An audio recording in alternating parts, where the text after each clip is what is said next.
ইটের পরিবর্তে হলো ব্লক বা সলিড ব্লক ব্যবহার করতে হবে, যে কারণে আমরা রিকমেন্ড করি বা সুপারিশ করছি। মূল কারণ হচ্ছে, আপনারা সবাই জানেন, অবগত আছেন যে জলবায়ু পরিবর্তন হচ্ছে। এর অন্যতম কারণ হচ্ছে কার্বন ডাইঅক্সাইড এমিশন। বিশ্বব্যাপী কার্বন ডাইঅক্সাইড এমিশনকে মিনিমাইজ করার জন্য যে উদ্যোগ গ্রহণ করা হয়েছে, তারই অংশ হিসেবে কিন্তু আমরা রিকমেন্ড করি যে হলো ব্লক এবং সলিড ব্লক বা অল্টারনেট বিল্ডিং ম্যাটেরিয়াল ব্যবহার করার জন্য। স্যান্ড সিমেন্ট হলো ব্লক অথবা সলিড ব্লক এটা ব্যবহার করার জন্য অনেক আগে থেকে কিন্তু সরকার চেষ্টা করছে। অনেক আগে থেকেই সরকার বিভিন্নভাবে অনুপ্রাণিত করারও চেষ্টা করছে। মাননীয় প্রধানমন্ত্রীর একটা নির্দেশ ছিল, এই ফায়ার ব্রিক থেকে 2020 সালের মধ্যে দেশ যেন বেরিয়ে এসে non fire alternate brick material block, solid block বা হলো ব্লক যেন ব্যবহার করে। কিন্তু এখনও আসলে আমরা ওইভাবে বেরিয়ে আসতে পারিনি। তো অতি সম্প্রতি পরিবেশ মন্ত্রণালয় মাননীয় প্রধানমন্ত্রীর অনুমোদন ক্রমে একটি সার্কুলার জারি করেছে, যেখানে গত অর্থবছর থেকেই কিন্তু এই কার্যক্রম শুরু হয়েছে। গত অর্থবছরে এই লক্ষ্যমাত্রা ছিল যে যেখানে যেখানে ব্রিক উৎপাদন ব্রিকের ব্যবহার হয়, সেই জায়গাতে এখন নন ফায়ার হলো ব্লক অথবা সলিড ব্লক ব্যবহার করতে হবে।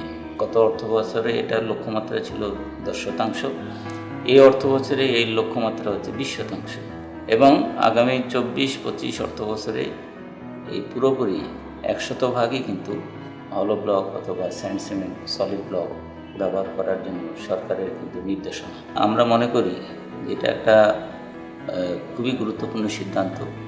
প্রধানমন্ত্রী এই সিদ্ধান্ত, এই অনুশাসন যদি আমরা মানতে সক্ষম হই, তাহলে প্রচলিত যে ব্রিক, ফায়ার ব্রিক, যার কারণে এত কার্বন ডাইঅক্সাইড এমিশন হচ্ছে, যার কারণে এত পরিবেশ দূষণ হচ্ছে, এখান থেকে আমরা বের হয়ে আসতে পারবো আমরা আশা করি।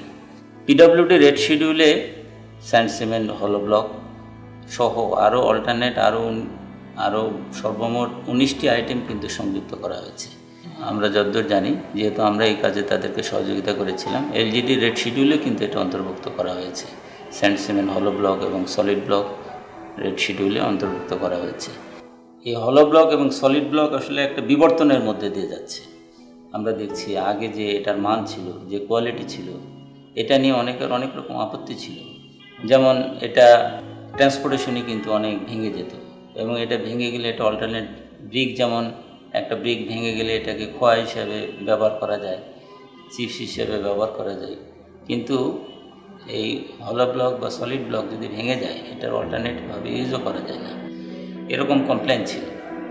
কিন্তু এখন এই জিনিসটা দেখা যাচ্ছে যে এই হলো ব্লক বা স্যান্ড সিমেন্ট সলিড ব্লক এর কোয়ালিটি কিন্তু এখন অনেক ইমপ্রুভ করছে, এবং এখন আমরা দেখছি যেটা খুবই স্বাচ্ছন্দ্যে এটা ব্যবহার করা যায়।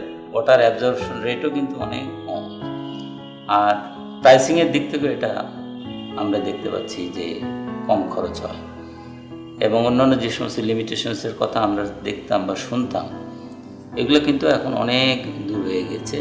এখন আমরা রিকমেন্ড করি যে সবাই এটা এই হলো ব্লক অথবা সলিড ব্লক ব্যবহার করতে পারেন। তো কনকর্ড যেহেতু প্রাইভেট সেক্টরে এই কাজের পায়োনিয়ার, তাদেরকে কিন্তু আরও বড় দায়িত্ব নিয়ে কাজ করতে হবে, এটাই আমরা আশা করি।